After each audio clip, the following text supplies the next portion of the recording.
In the Carolina kitchen today, a traditional corn cake gets a few delicious updates before heading into that cast iron skillet. We're making Johnny cakes with the help of Chef Bruce Brown. Welcome into the Carolina kitchen. Bruce Brown of Bruce's Fabulous Foods in Marion is back with us, and you are doing something on the sweeter side today. A little bit sweeter. It's kind of like we're doing some Caribbean food. I just got back from a little Caribbean cruise with Barbara Jean, so I want to do some Caribbean dishes for you. So one of the staples down there are called Johnny cakes. You can go to like street corners, and you'll have little street vendors all around the Caribbean selling their version of Johnny cakes. Some places, some of the Caribbean nations will have them sweet. Some will have them where they're plain, but you dip them in hot sauce, almost to go like along with some kind of a meal with gravy, things like that. So, but I make mine in the food processor. 2 cups of flour, 2 teaspoons of baking powder, a tablespoon of sugar, half a teaspoon of salt, and a 1/4 cup of vegetable shortening. Put in there and just run your food processor so it's kind of crumbly, kind of resembles sand. Okay. Is the best way I have to describe it. And I put in half a cup of whole milk, just like that. And you just want to get it started so that all of it is kind of moistened. Now, while you're making up the dough just like this, see it's starting to ball up and collect? That's good. All you have to do is take it out, put it onto a floured sheet.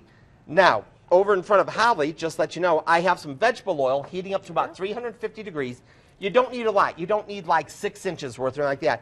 I just do it in a smaller type pan because I like doing it in very small batches. Once we get the dough over here, I like to kind of like put it on a floured surface, knead it a little, fold it into itself till it gets pretty elastic. Roll out the dough to about 1/2 inch thickness.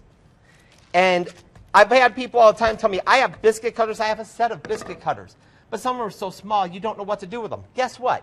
Your 2-inch biscuit cutter right here, coated in flour, all you have to do is just cut it just like that. It's about 1/2 inch. That might be a little bit thick, but then you just dip them into the oil.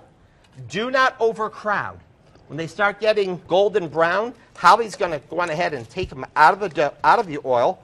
And that happens fast, doesn't it? Yep. There you go. It doesn't take long, does it?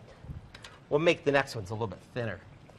And put them onto a paper towel-lined plate to drain a little bit, and sprinkle them with a little bit of sugar with cinnamon in them, in the sugar, a little cinnamon sugar. Or if you really like, see, they don't take that long. Just keep on popping them in.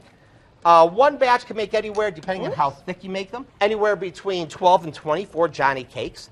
But the thing that's really cool about it is that in the Caribbean, they'll serve them almost like the bread to go with a meal. And they serve it with chili sauce and hot sauce. And you dip them in the chili sauce and hot sauce to go with your meal. And there is so much seafood down there. You have that extra little bit of bread with the hot sauce. And it just gives that much more flavor. These things, as I said, you could buy them on the street corners all over. Really, really top-notch little snack food. And they were easy. They were fast. I've got them all fast, see? sugared and cinnamoned up. They're good to go. Let's get you guys a recipe at home. Go to our website, WLOS.com. Click on the Carolina Kitchen link. That's the fastest way. Or you can send a self-addressed stamped envelope to 110 Technology Drive, Asheville, 28803. Little Johnny cakes, don't those look delicious? Perfectly golden brown. Real nice and simple. That's what's cooking today in the Carolina Kitchen.